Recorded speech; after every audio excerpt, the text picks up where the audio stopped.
Primero, muchas gracias por la invitación. Me han hecho recordar mi primer año de medicina, que lo hice acá en San Marcos. Vamos a ver algo que está generalizándose mucho dentro de la patología médica, que es los defectos de origen genético y los defectos congénitos. En primer lugar, tenemos que diferenciar lo que es genético de lo que es congénito.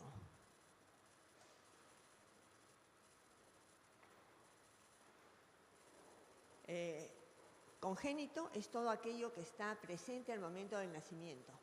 Puede ser de origen genético, puede no serlo. Vamos a ver eso ahora. De cada 25 recién nacidos, uno tiene algún defecto, o sea, 4% de los recién nacidos. La mayoría de los defectos congénitos son de origen genético. En otros casos puede ser un teratógeno, ¿no? El uso de misoprostol, por ejemplo, intentando un aborto, si es que no logran el aborto, pueden hacer un niño con síndrome de Möbius, parálisis facial. Puede relacionarse puede ser un defecto aislado o puede formar parte de un síndrome. Por ejemplo, puede ser simplemente una polidactilia, un dedito de más, o puede ser parte de un síndrome que tenga polidactilia y otras características. Y este tipo de defectos pueden haber sido heredados o pueden haber ocurrido por primera vez en la persona que los tiene.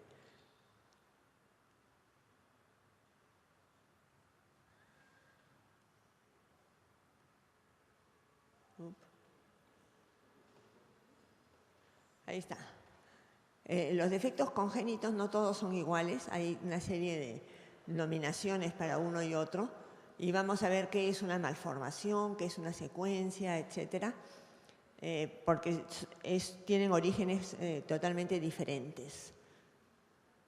Una malformación es una anormalidad morfológica que está causada porque se altera un proceso de desarrollo. La mayoría de las veces son de origen genético. Aquí, por ejemplo, estamos viendo un pie con 10 dedos en vez de 5 dedos, o un defecto del tabique interventricular, etcétera. Son defectos congénitos, ¿no? Y es una malformación, una anomalía morfológica. Aquí tenemos, ¿qué cosa es esto? Una espina bífida, que también es un defecto congénito y que tiene un componente genético y un componente ambiental, que es la deficiencia de ácido fólico. Una deformación es cuando el fetito se ha formado correctamente, pero después, por razones mecánicas, por ejemplo, falta de líquido amniótico, ocurren alteraciones en la estructura del feto, ¿no? Que puede estar contracturado, etcétera, que es las malformaciones causadas por el síndrome de Potter. Una secuencia es cuando el defecto viene una cosa tras otra. Por ejemplo, en un Pierre-Robin no es una malformación, es una secuencia. Es el bebé formado con una mandíbula muy pequeña que hace que la lengua esté hacia atrás y no deje que se cierren las láminas palatinas. Entonces tenemos 3 malformaciones: una mandíbula muy pequeña, micrognatia, ¿no? Una lengua pequeña tirada para atrás y una fisura palatina. En eso consiste la secuencia de Pierre-Robin, llamada a veces síndrome, pero en realidad es una secuencia porque parte de una sola malformación. Una disrupción puede ser terrible a veces, es destrucción de un tejido que ya estaba correctamente formado, acá por ejemplo por bridas amnióticas. Si se rompió un pedazo del amnio, si se formaron bridas, puede amputar una manito o puede causar defectos del encéfalo, como en este caso, ¿no? En uno que era previamente normal. Una displasia es la organización celular anormal en un tejido determinado, y esto causa alteraciones en la forma, cambios en la estructura, etc. Acá tenemos, por ejemplo, una displasia epifisiaria múltiple. Miren ustedes las epífisis que no son normales. Genéticamente es heterogénea, diversos genes pueden darlo. Clínicamente también hay diferentes grados de severidad de esta displasia. Afecta caderas y rodillas sobre todo, y en algunas familias se hereda en forma dominante y en otras en forma recesiva. También existen defectos funcionales congénitos que no son visibles. Uno ve al niño normal, pero el niño puede tener hipotonía, puede tener retardo del desarrollo, puede tener sordera, puede tener un defecto metabólico que son sumamente graves y que hay que diagnosticarlo desde que son chiquititos, o un defecto endocrino. Son un ejemplo de defectos funcionales congénitos porque están desde el nacimiento, pero no necesariamente de origen genético. Por ejemplo, una sordera puede ser causada por ciertos antibióticos durante la preñez, ¿no? Y así. Los defectos congénitos pueden ser únicos o pueden estar asociados en grupos. Cuando están asociados se llaman sindrómicos. Cada síndrome tiene un grupo de defectos congénitos diferente. Por ejemplo, si tenemos un defecto único, la malformación cardíaca que vimos, o un niño que tiene sordera y ninguna otra cosa. Y de paso dicho sea, la sordera la mayoría de las veces tiene un origen genético. Y cuando está asociado a otros defectos primarios, conforman un síndrome reconocible, como puede ser el síndrome de Down, el síndrome de Pest-Jäger, el síndrome de Marfan. Cualquiera de estos síndromes están formados por varios defectos que se agrupan de una manera definida y nos permite clasificarlos. Hasta ahí, para tener la idea de lo que son defectos congénitos y defectos genéticos. Lo que vamos a conversar luego también es cómo ocurren estas cosas, por qué ocurren estas cosas y la importancia de la epigenética. No podemos separar la genética de la epigenética. La epigenética se refiere a factores ambientales que intervienen en la regulación de la actividad de los genes. Aquí tenemos, por ejemplo, a nuestro tenor Juan Diego Flores.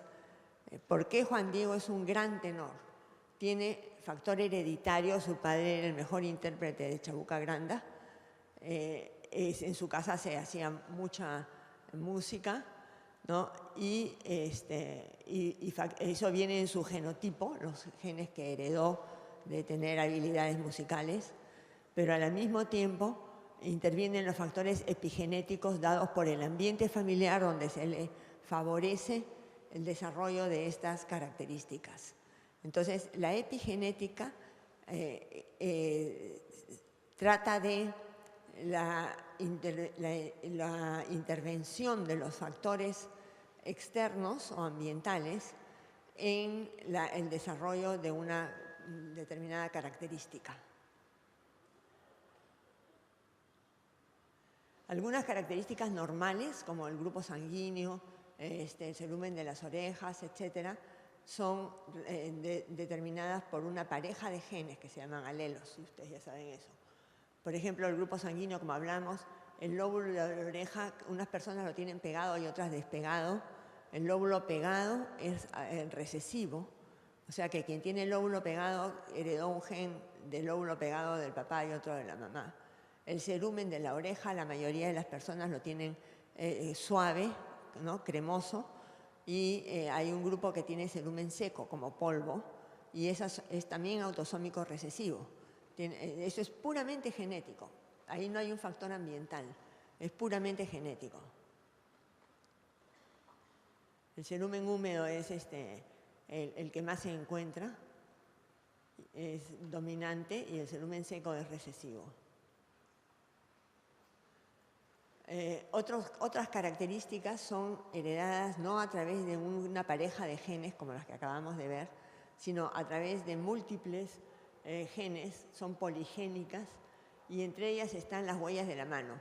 Ahora no se usa tanto las huellas de la mano para diagnóstico, pero hace 50 años, cuando veíamos un niño con síndrome de Down, las huellas de la mano nos podían dar el diagnóstico. Hacer un examen de cromosomas era algo muy costoso, muy raro, y las huellas de la mano son diferentes en diferentes personas. Estas huellas se forman antes de las 13 semanas de gestación y depende de la forma de los huesitos, de la posición de la mano y todo eso, el que tengan una línea o dos líneas de flexión y el que tengan determinadas características en las huellas. ¿Por qué? Esto es toda una introducción para ver algunas cosas. ¿Por qué hablamos de epigenética?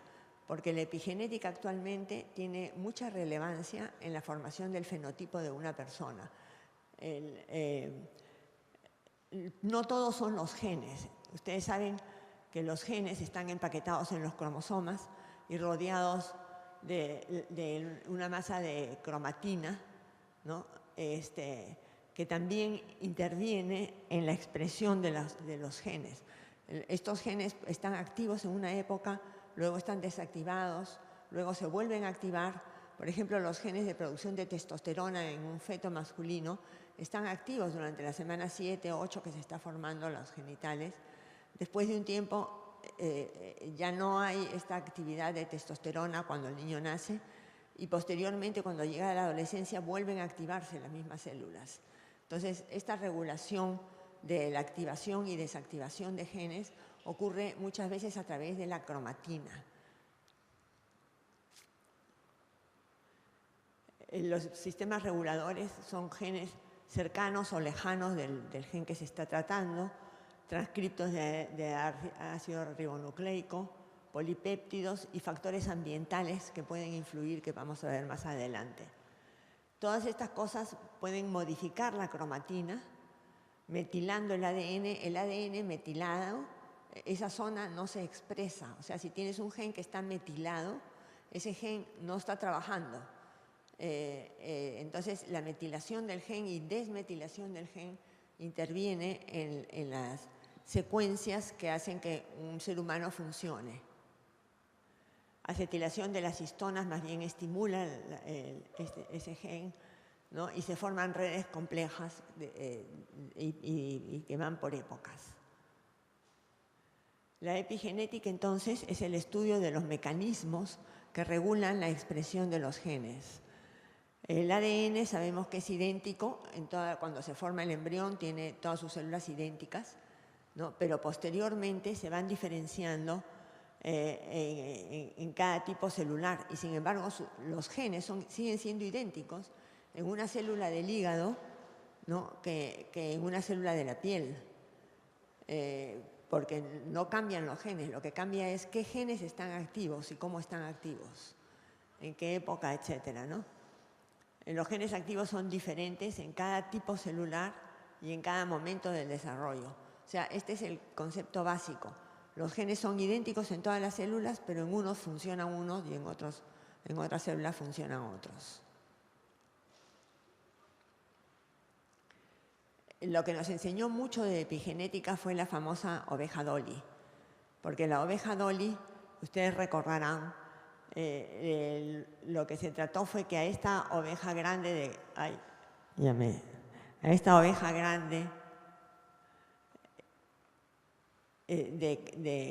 toda blanca, ¿no? Se le extrajo un óvulo y se implantó en un óvulo vacío sin núcleo de la oveja de cabeza negra. Esta oveja de cabeza negra llevó todo el embarazo y le nació una ovejita de cabeza blanca, nació igualita a la anterior. ¿Por qué? Porque en primer lugar, el conseguir que una célula que tenía como destino ser célula de glándula mamaria se convirtió en una célula totipotencial que dio origen a toda una oveja. Esa fue la primera hazaña, ¿no? Y esa oveja fue la donante del óvulo.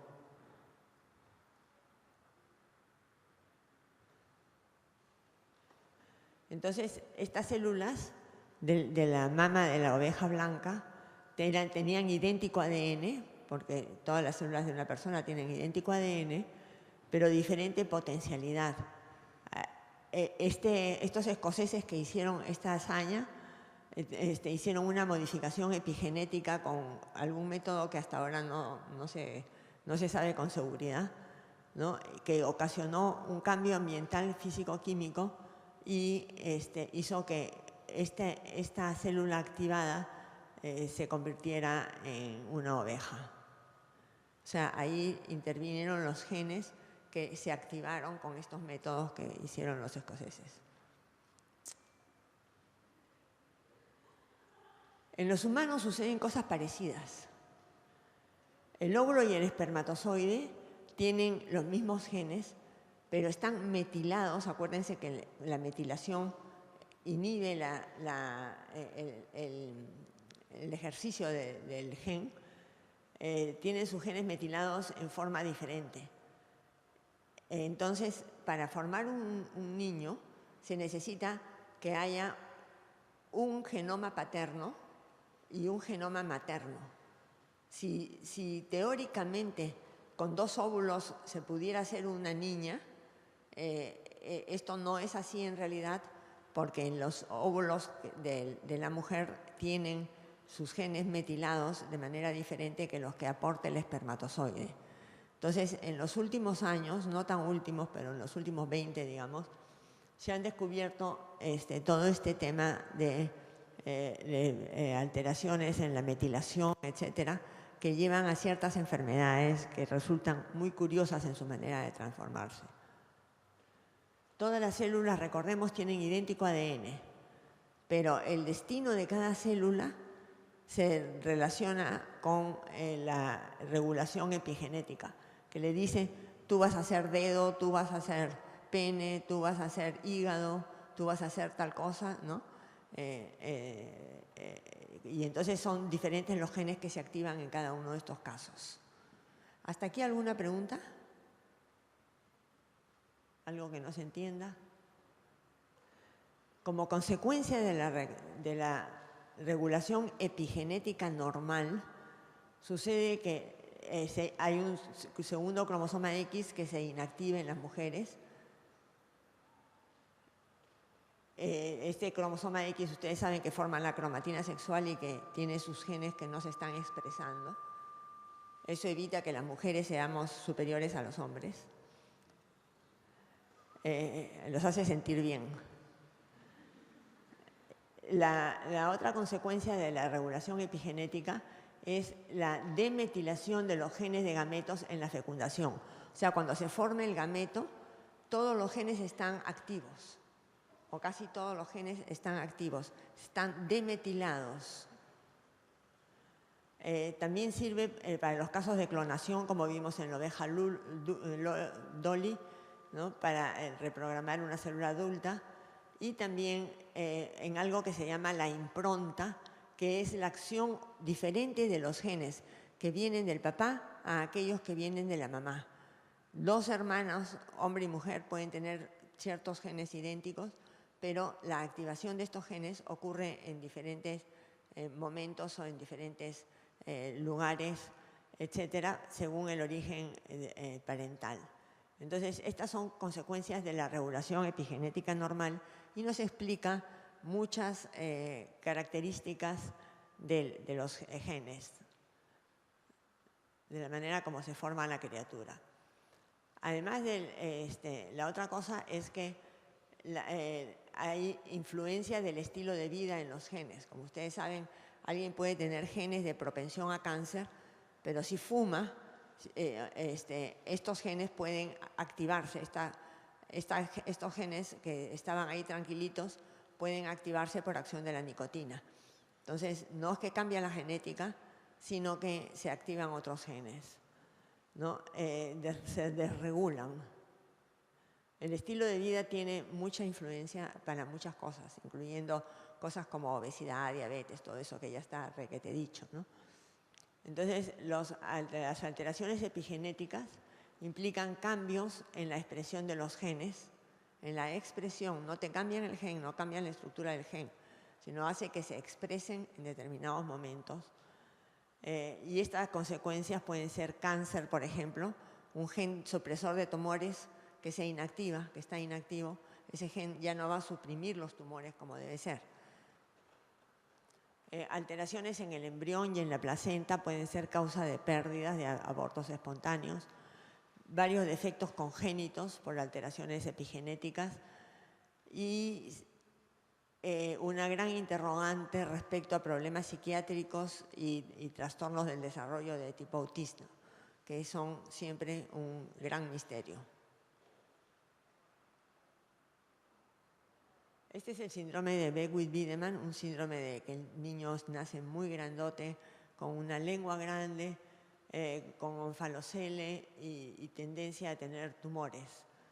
Este síndrome tiene diferentes alteraciones genéticas y epigenéticas en el cromosoma 11, varias alteraciones diferentes, pero lo curioso es que es mucho más frecuente en los productos de fertilización asistida, lo cual nos está sugiriendo que hay un factor epigenético que hace que fallen estos genes, la función de estos genes.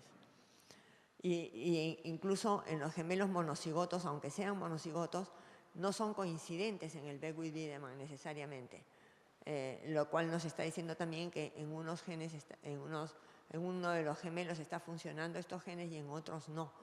Es un factor epigenético. Aquí tenemos un niño con síndrome de Prader-Willi, obesidad mórbida, retardo, hipotonía, ciertas características de carácter, etc.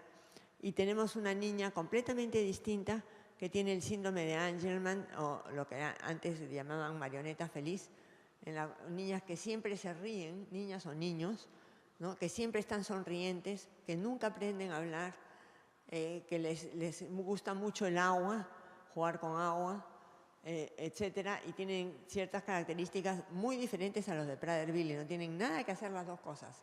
¿Y por qué menciono las dos cosas? Porque tienen exactamente el mismo defecto cromosómico y sin embargo tienen dos fenotipos diferentes. ¿Por qué tienen dos fenotipos diferentes? Porque depende de quién viene el cromosoma 15 implicado. El niño con síndrome de Prader-Willi le falta un pedacito del cromosoma 15 que vino del padre. Y a la niña con síndrome de Angelman le falta el mismo pedacito, pero del cromosoma 15 que vino de la mamá. Como estos cromosomas, el que viene del papá y el que viene de la mamá, están improntados de manera diferente, entonces la condición clínica del síndrome de cada uno de ellos es completamente distinto. ¿Se entiende? ¿Sí? Aquí tenemos otro en la cual el silenciamiento epigenético del gen produce este síndrome de Peutz-Jeghers, que es un síndrome de cáncer, ¿no? Es un gen supresor de tumores el que está silenciado y nos da esta pigmentación azul de la mucosa labial y pólipos intestinales que se convierten en cáncer generalmente. Y es nuevamente el silenciamiento por razones epigenéticas de estos genes supresores de tumores. Hay algunas enfermedades monogénicas con manifestaciones reumatológicas, creo que este curso tiene alguna relación con reumatología, que están aquí, sobre todo las que están en rojo, tienen manifestaciones reumatológicas y son monogénicas, o sea, causadas por la mutación de un determinado gen, ¿no? Fiebre mediterránea familiar es rara en nuestro país, pero sí se ve de cuando en cuando.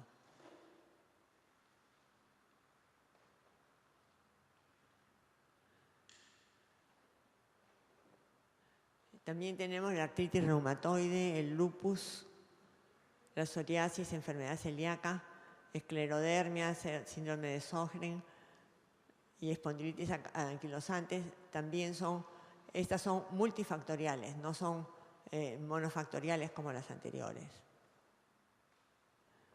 Las enfermedades multifactoriales son enfermedades de origen complejo, en el cual no interviene solamente un gen o una pareja de genes, sino que intervienen múltiples genes situados en diferentes cromosomas.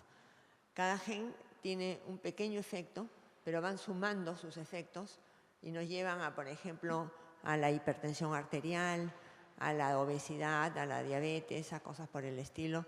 Intervienen factores ambientales que son modificables y que regulen la actividad de los genes mediante un efecto epigenético nuevamente. Los genes de susceptibilidad, estos genes que propician, por ejemplo, tener diabetes, no son genes mutados, sino son polimorfismos, o sea, variantes que todos podemos tener, pero que van sumando cada uno sus efectos. Esta hermosa y artística reflejo de cómo es, me parece que lo pongo porque nos aclara las cosas. Todas las personas, hablemos de hipertensión arterial, todas tenemos algunos genes que pueden propiciar la hipertensión arterial. Estos genes están representados aquí como las bolitas dentro de los vasos. Entonces, este que tiene un riesgo alto, tiene muchas bolitas dentro del vaso. Ay. ¿No? Este de acá tiene muchas bolitas dentro del vaso y su riesgo es alto porque basta que entren los factores ambientales que viene a ser como el agua que le estás echando para que se rebalse y se produzca la enfermedad. El otro que tiene un riesgo muy bajo, por más agua que le eches no se va a rebalsar. Y el que tiene riesgo moderado está intermedio entre ambos. Cuando este vaso se rebalsa, aquí viene la enfermedad. Entonces, es una mezcla de factores predisponentes y factores externos ambientales. Si alguien tiene padres diabéticos, por ejemplo, sabe que debe tener probablemente genes, un buen grupo de genes que lo hagan propicio a la diabetes. Entonces, debe cuidar los factores externos o ambientales para que no suceda, ¿no? Algunas enfermedades autoinmunes tienen un riesgo más alto los hermanos, pero no llega a ser como herencia dominante, recesiva ni ligada a X, sino simplemente un riesgo más alto que el resto de la población. Por ejemplo, si alguien tiene un hermano con psoriasis, la probabilidad de que tuviera este muchacho psoriasis es 6 veces más alta que la población general. Lo mismo con la artritis reumatoidea. La frecuencia en la población es 1%, el riesgo para los hermanos es 8%, o sea, 8 veces más. El lupus también, la esclerosis múltiple.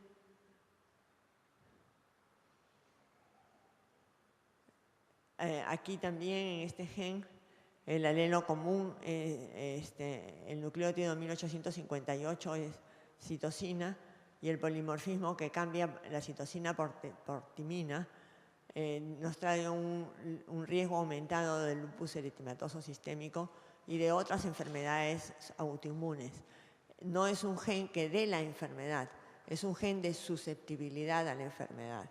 Si intervienen otros factores, esta persona tiene más riesgo de tener lupus que otras.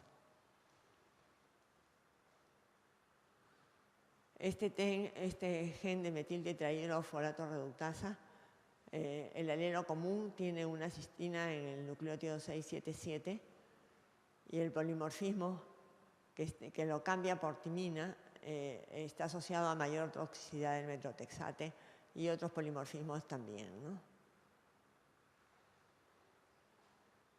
En el origen de los trastornos psiquiátricos es otra cosa en la cual hay una gran incidencia de propensión, digámosle así, en la familia. Por ejemplo, las adicciones son resultado de cambios neurobiológicos que están determinados tanto por genes como por factores ambientales. Las dos cosas deben sumarse.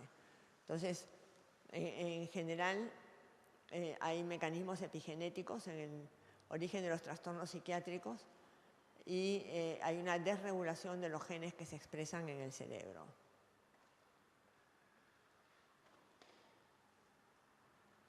En cuanto a la heredabilidad de las enfermedades psiquiátricas, se muestra una influencia genética, pero no son necesariamente siempre, porque no hay una coincidencia al 100% en los gemelos. Si fueran 100% genéticas, habría una coincidencia del 100% en los gemelos idénticos.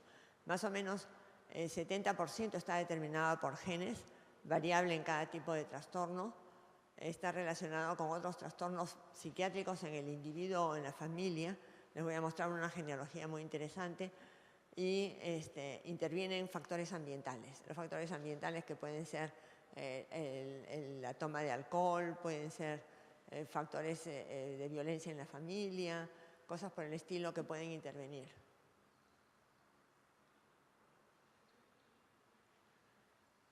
Esto ya lo hemos visto, la mutación es un cambio en la secuencia normal del ADN que altera la proteína codificada.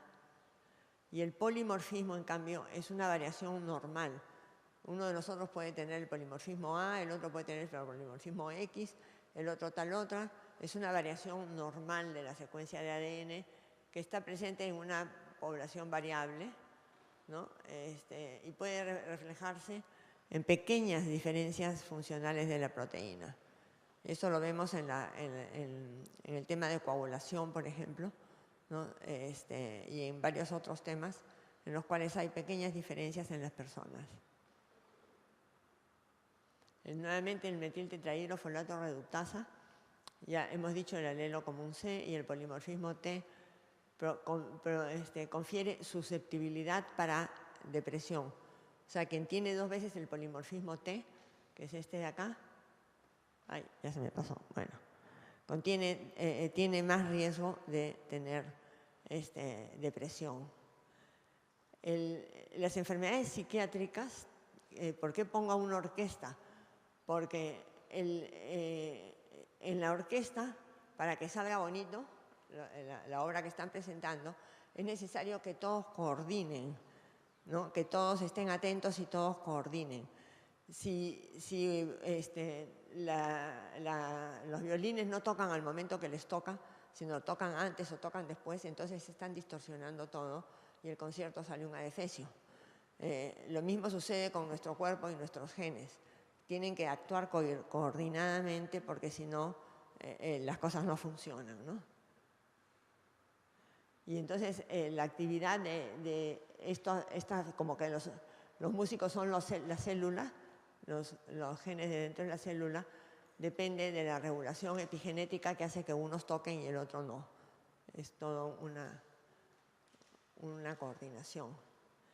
En la esquizofrenia vemos agregación familiar que no es mendeliana, o sea, no es que sea herencia dominante o recesiva, sino simplemente agregación familiar. Quien tiene un familiar, un hermano esquizofrénico, lo que sea, tiene probablemente por ahí un primo, un tío abuelo, cosas así. Hay concordancia entre los gemelos monocigóticos más que entre los disigóticos, lo cual nos dice que hay un componente genético importante, pero no 100%. El riesgo en familiares de primer grado es 10%, la cifra de esquizofrenia en la población general es 1%, y en los familiares de primer grado, hermanos, hijos, etcétera, es 10%. Nos da la idea de que esto está trayendo genes predisponentes. La personalidad esquizoide en los familiares es 25%. Y en el genoma se han descrito ya 66 genes relacionados, diferentes en cada individuo o en cada familia. ¿Por qué pensamos que la esquizofrenia está dada por cambios epigenéticos? En primer lugar, esta es una enfermedad que comienza tardíamente, no es una enfermedad congénita que está presente desde el momento de nacer. Es una enfermedad que coincide con los cambios hormonales de la pubertad. La mayoría de la gente que desarrolla esquizofrenia la desarrolla en la época de la pubertad tardía o de la juventud temprana. Entonces, son las épocas en las que hay cambios hormonales, hay influencia ambiental porque empiezan a tomar a veces a consumir droga o algo, ¿no? Hay diferencias de género y hay discordancia en gemelos monocigóticos. Si fuera totalmente genética, los dos gemelos monocigóticos harían la enfermedad. Pero en este caso hay un cierto grado de discordancia, ¿no? Hay un 10 o 30% que no hacen la enfermedad. El trastorno bipolar igualmente se supone que hay una influencia epigenética porque hay discordancia frecuente entre gemelos, hay una edad crítica de inicio, hay diferencia entre los sexos, fluctuaciones extremas entre la parte depresiva y la parte eufórica, y genes candidatos se encuentran en regiones improntadas, o sea, en regiones en las cuales hay genes que están preferencialmente inactivados o activos. En el cromosoma 11p, en el X, etc. El misterio más grande, el autismo. El autismo antes era 1 en 2000, 1 en 3000, etc. Y actual se supone que 1 de cada 66 niños tienen trastorno del espectro autista. Por una parte, los psiquiatras han expandido las características, entonces es más fácil clasificar a alguien de autismo por características más leves, ¿no? Eso es verdad, se ha expandido un poco esto. La otra cosa misteriosa es que 4 de cada 5 autistas son varones. Es mucho más frecuente en los varones que en las mujeres, lo cual está dando alguna implicancia respecto a por qué está esta diferencia, ¿no? Y hay entre 60 y 90%, depende de la estadística que se consiga, concordancia en gemelos monocigóticos, nos está indicando que hay un factor genético importante. Hay un factor genético importante, la gran mayoría son varones y está aumentando, además de que se han ampliado los criterios de diagnóstico, está aumentando definitivamente en el mundo y nadie sabe por qué. Años que se está investigando esto. Es mucho más frecuente en varones, la cabecita crece rápidamente, casi siempre son cabezoncitos, ¿no? Tiene un aspecto más o menos característico a veces, habilidades especiales, en algunos hay influencia de la dieta. Nosotros le decimos a las mamás, no, en realidad no es un problema digestivo, no es un problema de dietas, pero algunas madres hacen la prueba y ven que la dieta sin gluten, el chico mejora, otros no mejoran nada con la dieta sin gluten y mejoran de otra manera, etc. Entonces, cada familia busca su manera y cada chico es diferente, ¿no? Empieza muchas veces en relación con factores ambientales. Una de las razones que pienso yo podría estar influyendo en la mayor frecuencia es el hecho de los aparatitos electrónicos que aíslan al niño, que están desde chiquititos, a veces los llevan al consultorio, hay que tomar una muestra de sangre, y el chiquito tiene 1 año, 1 año y medio, y el papá le da el telefonito y el chico se deja tomar tranquilo, ¿no? Entonces, muchas veces juegan aislados con su aparatito electrónico. Está en relación con la talidomida, las mujeres que consumieron talidomida en la época de los 60 tienen más riesgo de que su niño tenga autismo, y está en relación con una zona importante que es una zona del cromosoma 15 que con frecuencia está implicada en los casos de autismo. Pero sigue siendo un misterio. Esto es lo que les decía respecto a la agregación familiar. Este niño que está con el cuadrito rojo es un niño con autismo. Si ven ustedes su árbol familiar, la mamá tiene adicción al alcohol, el hermano de la mamá es maníaco depresivo y se suicidó, el abuelo también maníaco depresivo, por el lado del padre tiene un hermano adicto al alcohol, otro hermano esquizofrénico y una mamá también adicta al alcohol. El chiquito tiene 2 hermanos, un hombre y una mujer con déficit de atención, y un primito también con esto. Entonces, aparentemente, que me corrija un psiquiatra si hay por acá, aparentemente los mismos genes que intervienen en un problema psiquiátrico son los que intervienen en otro problema psiquiátrico.